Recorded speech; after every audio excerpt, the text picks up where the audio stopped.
வறுமையில பாத்தீங்கன்னா 2 பசங்களும், ஒரு அம்மாவும் இருக்காங்க. ஒரு நாள் அம்மா சொல்றாங்க, "வெளியில நான் வேலைக்கு போயிட்டு வரேன். அதுவரைக்கும் பத்திரமா இருங்கன்னு" சொன்னதுக்கு அப்புறமா, பசங்க 2 பேரும் பாத்தீங்கன்னா, அம்மா வரக்கடையில நம்ம அம்மாக்காக சமையல் பண்ணி வைப்போம்ன்னு சொல்லிட்டு, அண்ணனும் தங்கச்சியும் அங்க இருக்க ஒரு மரத்துல இருக்க நட்ஸ பறிச்சு, அந்த நட்ஸ சிறிய கற்களால உடைக்க ஆரம்பிக்கிறாங்க. எப்படியே பாத்தீங்கன்னா, ராத்திரியாவது அம்மா பசங்களுக்காக ரைஸ் கேக் எடுத்துட்டு வராங்க. அப்ப அந்த இடத்துல ஒரு புலி வந்துருது. வந்து அந்த புலி சொல்லுது, "உன்ன சாப்பிட போறேன்னு." உடனே அம்மா சொல்றாங்க, "என்கிட்ட ரைஸ் கேக் இருக்கு. அத சாப்பிடுன்னு" சொல்லிட்டு ரைஸ் கேக்க தூக்கி போடுறாங்க. அந்த புலி இந்த ரைஸ் கேக்க சாப்பிடுது. உடனே இவங்க அங்க இருந்து ஓட ஆரம்பிக்கிறாங்க. அப்படியே பாத்தீங்கன்னா புலி அந்த இடத்துல வந்து நிக்குது. உடனே இவங்க பயந்துடுறாங்க. அப்ப பாத்தீங்கன்னா இவங்க வச்சிருந்த 2 ரைஸ் கேக்க தூக்கி போடுறாங்க. அதையும் அந்த புலி சாப்பிடுது. உடனே இவங்க ஓட பார்க்கும்போது இந்த புலி பாத்தீங்கன்னா அந்த இடத்துல வந்து அம்மாவ சாப்பிடுறது. இந்த பக்கமா பசங்க அந்த நெட்ஸ வறுத்துட்டு இருக்காங்க. அந்த இடத்துல வந்த புலி அந்த ரைஸ் கேக்க கதவு கிட்ட காட்டி, "நான் தான் உங்க அம்மா வந்திருக்கேன்னு" சொல்லுது. இதனால கதவு தொறக்குறாங்க. தொறந்தா புலிய பார்த்தோனே பயந்துடுறாங்க. அப்ப புலி சொல்லுது, "உங்க அம்மாவ சாப்பிட்டேன். இப்ப உங்களையும் சாப்பிட போறேன்னு" சொன்னதுக்கு அப்புறமா பசங்க அழ ஆரம்பிக்கிறாங்க. அதுக்கப்புறமா பையன் சொல்றான், "எங்கள விட சுவையான ஒரு உணவு இருக்கு.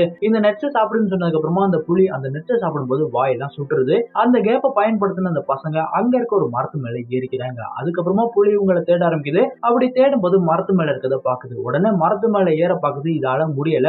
அதனால அங்க இருக்க ஒரு கோடாரிய வச்சு அந்த மரத்து மேல ஏறி வருது. உடனே பசங்க கடவுள நோக்கி வேண்ட ஆரம்பிக்கிறாங்க. அப்ப கடவுளோட அருள்னால அந்த இடத்துல ஒரு கயிறு வருது. அந்த கயிற புடிச்ச உடனே வானத்த நோக்கி போக ஆரம்பிக்கிறாங்க. இதெல்லாம் பார்த்துட்டு இருந்த புலி அதுவும் கடவுள் நோக்கி வேண்டுது. அப்ப ஒரு கயிறு வருது. அந்த கயிற புடிச்சு மேல போக பார்க்கும்போது அந்த கயிறு இருந்து அந்த புலி மேல இருந்து கீழ விழுந்து இறந்தே போயிருது. அதுக்கப்புறமா வானத்துக்கு போன அண்ணா தங்கச்சிங்க கடவுளோட அருள்னால சூரியனாவும் சந்திரனாவும் பூமிக்கு ஒளி குடுக்குறாங்க.